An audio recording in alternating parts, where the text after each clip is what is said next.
नमस्कार दोस्तों जैसा कि आप सभी लोग जानते हैं कि इस समय पूरे देश में पिछले 1 महीने से लॉकडाउन लगा हुआ है और लॉकडाउन के चलते कल कारखाने होटल बिल्कुल बंद हैं और उसका प्रभाव कहीं ना कहीं हमारे पर्यावरण पर भी पड़ा है और साथ ही साथ उससे हमारी नदियों के ऊपर भी उसका प्रभाव देखने को मिल रहा है। मैं इस समय हूँ गंगा नदी के किनारे और जब मैं पिछली बार आया था गंगा नदी के तट पर, चूँकि मेरा गांव गंगा किनारे है, मैं मोहम्मदाबाद का रहने वाला हूं, तो मेरे कस्बे से महज 3 किलोमीटर की दूरी पर गंगा स्थित है, तो हम लोगों के लिए यहां आना जाना आम बात है। जब मैं आज आया तो गंगा के पानी को देखकर मुझे काफ़ी ताज्जुब हुआ और मैंने सोचा कि मुझे इस पे वीडियो बनाकर आप लोगों के साथ साझा करना चाहिए। मैं अपने कैमरामैन पिंटू कुमार यादव से चाहूँगा कि आप थोड़ा सा एक नज़र कैमरे की गंगा के पानी की तरफ भी ले जाएं। दोस्तों आप देखें, ये वही पानी है जो कुछ दिनों पहले तक काफ़ी गंदा दिखता था और इस समय लॉकडाउन के चलते ही काफ़ी स्वच्छ हुआ है ये पानी। मैं देख सकता हूँ कि अभी भी पूरी तरह से तो नहीं, लेकिन पहले की तुलना में बहुत ही ज़्यादा स्वच्छ हुआ है, ये साथ कह सकता हूँ। तो ये बहुत ही अच्छी बात है। और उसके अलावा मैं आपको दिखाऊं, ये मेरे पीछे देखिए, आपको हम लोग तो स्थानीय भाषा में इन्हें मैनी कहते हैं। अब आपके यहाँ इस चिड़िया को क्या कहा जाता है ये तो मुझे नहीं मालूम। ये मैनियाँ हैं और ये इनके घोंसले हैं।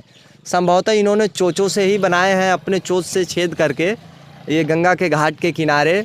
और एक बेहतरीन जो है कि वातावरण यहाँ पर ये बना रही हैं। इनकी चहचहाहट जो है कि कहीं ना कहीं कर्णप्रिय है, कानों को काफ़ी अच्छी लग रही है। और जब हम यहाँ पर आए तो कुछ किसान भी मिले जो कि तरबूज और करेले इत्यादि की खेती यहाँ पर गंगा के किनारे पर किए हुए हैं। तो उन किसानों से भी आगे चलते हैं, मिलते हैं, बातचीत करते हैं। दोस्तों गंगा के पानी की शुद्धता को देखने के बाद हम लोग आ गए हैं गंगा के ऊपरी मैदानी भाग में, जहाँ पर कि ये रेत स्थित है और आप देख सकते हैं मेरे पीछे भी ये रेत है, मिट्टी है। और यहाँ पर अगल बगल के किसान खेती करते हैं, तरबूज की, करेले की और भी बहुत सी चीज़ों की। उन्हीं में से एक किसान इस समय मेरे साथ हैं। आपका नाम क्या होता है? शंकर दादा। कहाँ के रहने वाले हैं? रामपुर के। अच्छा, आप रामपुर के रहने वाले हैं। ये किस चीज़ की खेती आपने की है? ये खरबूज का खेती है। खरबूज की। कितने ज़मीन पर आपने खरबूज की खेती इस साल की है? हम लगभग 8-9 बीघा की है। 8-9 बीघा की हैं। तो ये आपके अपने घर की खेती है या कि पेशगी लेकर खेतों पे आपने किया है? नहीं, ये पेशगी खेती है। अच्छा, तो ये पेशगी का भाव क्या होता है? ये 9,000 रुपये बीघा पड़ता है। 9,000 रुपया बीघा प्रति बीघा, यानी 9 बीघे पे आप समझ सकते हैं कि 80,000 रुपया तकरीबन लग जाएगा पेशगी। लागत कितनी आती है पेशगी को जोड़कर, मजदूरी, खाद, बीज इत्यादि पे 1 बीघे तरबूज की खेती में कितनी लागत आती है? इसमें लागत टोटल मिलाकर 1 बीघा मतलब 15,000 रुपये लग जाता है। 1 बीघे में? अच्छा।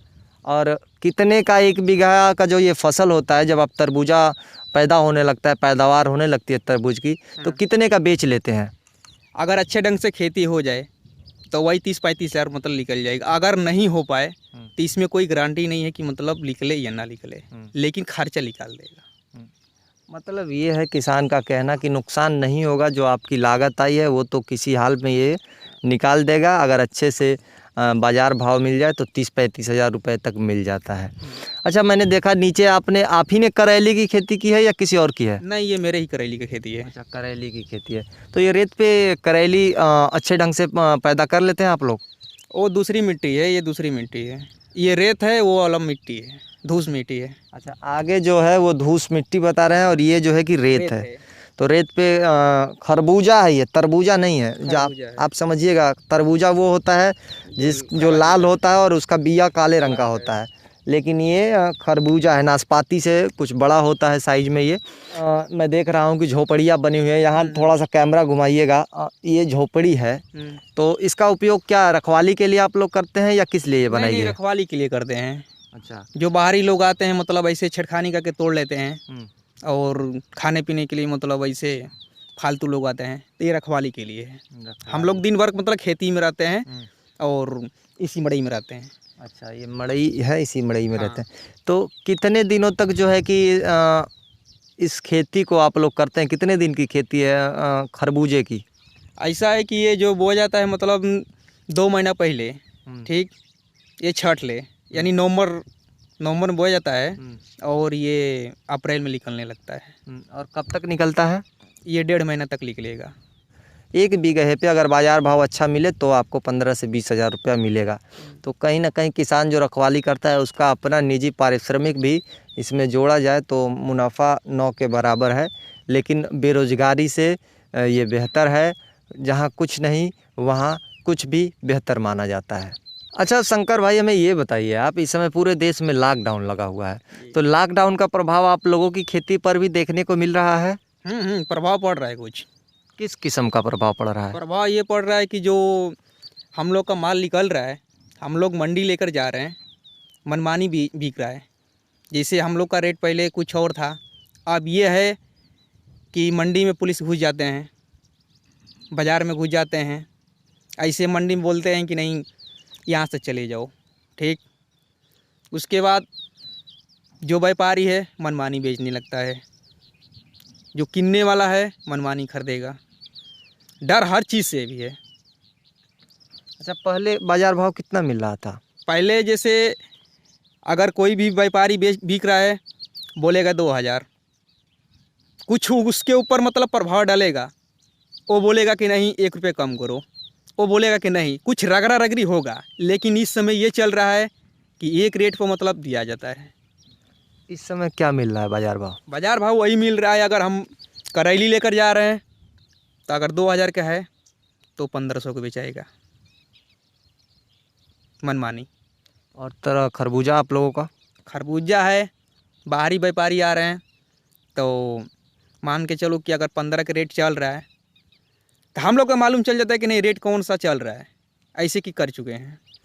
ऐसे व्यापारी आएगा, मान के चलो कि 2 रुपया 3 रुपया कम करके लेगा इस समय लॉकडाउन में।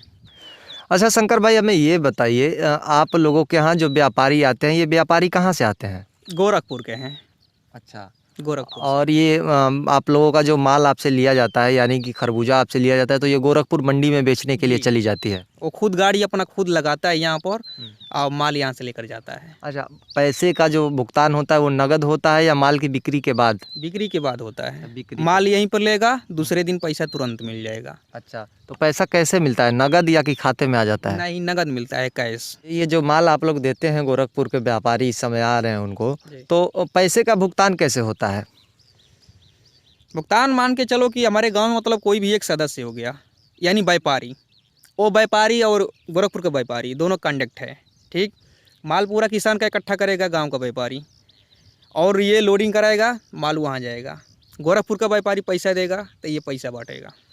यानी कि गांव का कोई एक ग्राम निवासी व्यापारी के सब सीधे संपर्क में आ जाता है जो गोरखपुर का व्यापारी है। लेन देन का काम वही गांव का जो सदस्य होता है, गांव का निवासी होता है, वही करता है। तो दोस्तों, ये थी एक छोटी सी मुलाकात एक ऐसे किसान से जो कि गंगा किनारे कर रहे हैं खेती खरबूजे और करेले की। कुछ और किसानों से मिलने का प्रयास करते हैं। अगल बगल में कुछ और झोपड़ियां हैं, जानते हैं उनसे कि लॉकडाउन के दौरान क्या कुछ चुनौतियां पेश आ रही हैं उनके सामने। दोस्तों, अब देखिए, ये है शंकर दादा के खरबूजे का खेत, और इस खेत में इनकी फसल जो है कि लगनी शुरू हो गई है। खरबूजा जो है कि ये पैदावार ले रहे हैं खरबूजे की, और ये आप देख सकते हैं खरबूजे का पका हुआ एक फल है। थोड़ा सा इसको दिखाइए आप उठाकर हमारे दर्शकों के लिए। जब खरबूजा पक जाता है तो कुछ ऐसा हो जाता है। नाशपाती भी कुछ ऐसा ही होता है, लेकिन नाशपाती का जो साइज़ है वो कुछ छोटा होता है। ये पका हुआ फल है, और जब ये तैयार हो रहा होता है तो एक फल और हम चाहेंगे कि दिखाएं जो अभी तैयार हो रहा हो, जो पका नहीं हो। यहाँ पे देखिए ये दर्शकों, ये आप देख सकते हैं ये हरा है, और इसको थोड़ा सा उठाइएगा ऊपर। ये हरा है और ये अभी पकेगा, और पकने के बाद ये जो है कि तोड़ा जाएगा और तोड़कर ये बाज़ारों में बिक्री के लिए जाएगा।